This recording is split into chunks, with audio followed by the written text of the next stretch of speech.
Hi all, I am Agnes, Neenu, Assistant Professor, Department of Computer Science. Today in this video lecture, I'll be discussing about the various Linux commands for handling files and directories. So in Linux, we are treating everything as a file. So for handling with the files and directories, we have different commands and all. So in this video, I'm discussing only four basic commands, that is cd, cp, mkdir and pwd. So first we'll see what is actually cd command.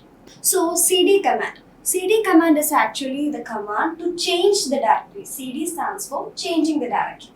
So cd can, while executing this cd command, we can change our current directory to some specified directory. So syntax for using the cd command is given: cd options and directory. Here the options is a optional field, that is, we can omit that particular field.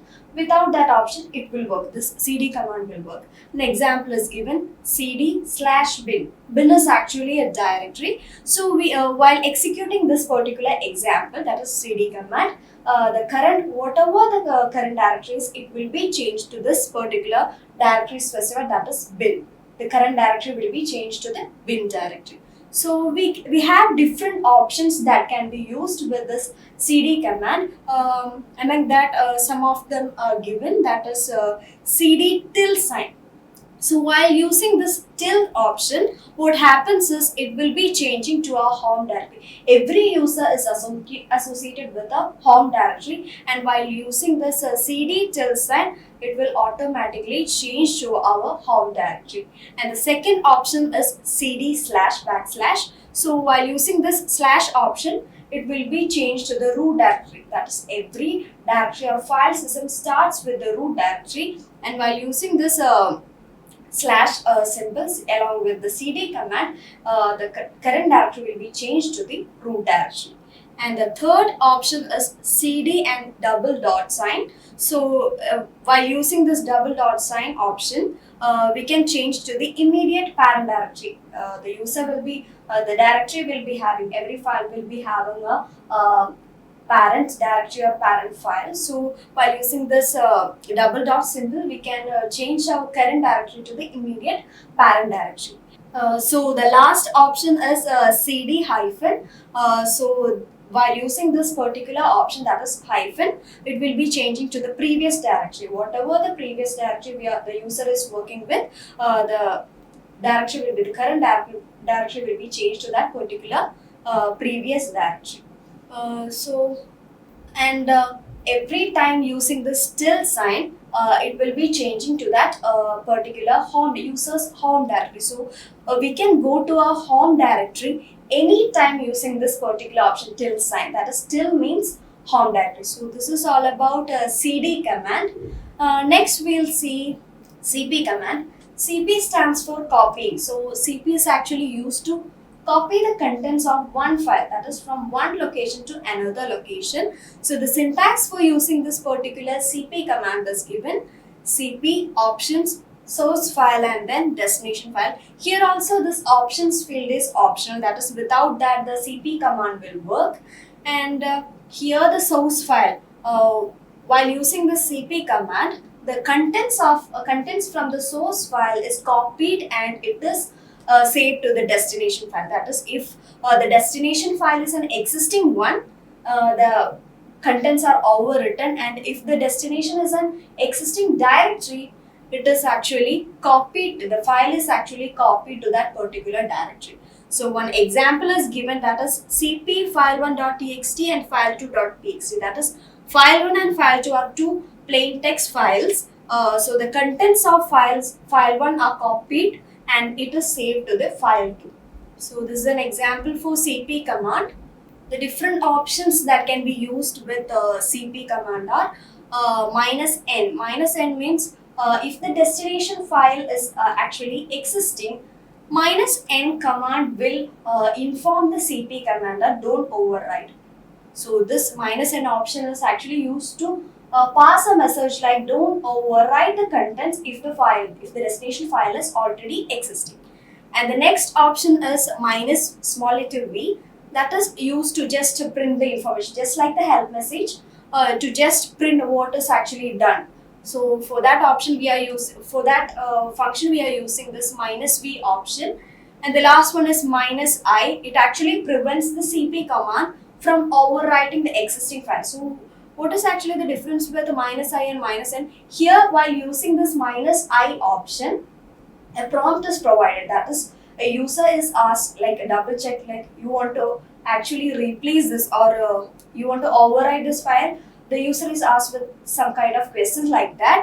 So a prompt will be provided. So by using this -i option, it actually prevents CP from overwriting already existing files. So this is all about CP command, and the next command is mkdir. So this is also a basic Linux command which is used to create a directory or a subdirectory.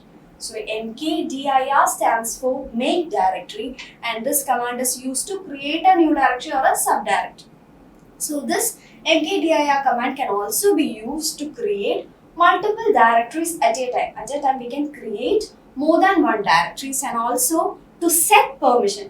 Every file and every directory will be associated with some set of access permission. That is, we have three types of users, that is user, group user, and the other users. So everyone will be having read, write, and execute permissions. So by using mkdir command, we can set those permissions, read, write, and execute permission for that particular directory which we are creating using this particular command.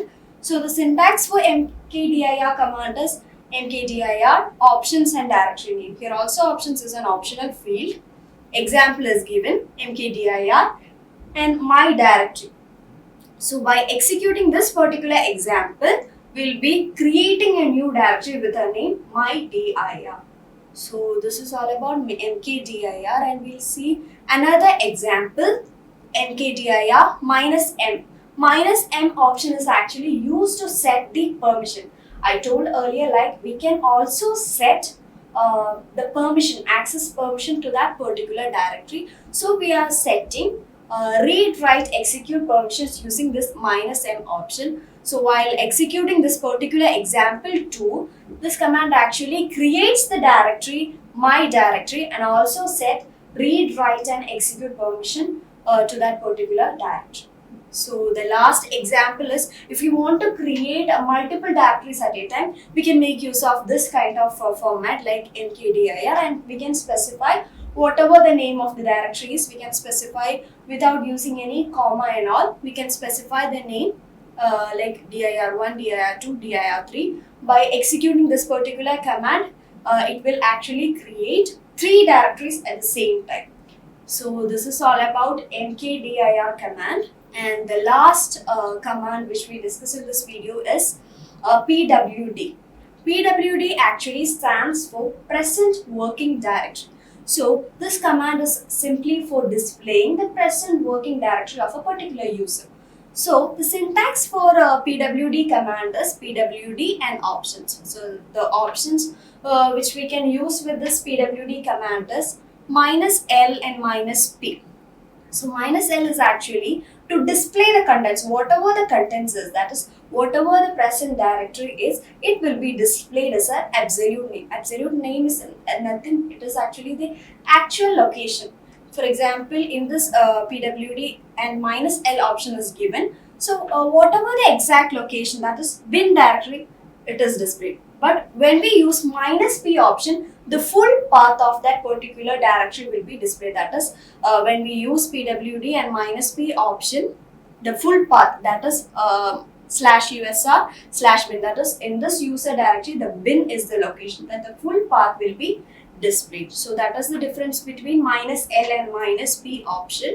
So this is all about the basic commands, some of the basic commands that is used to handle the files and directories in Linux. I hope it is clear.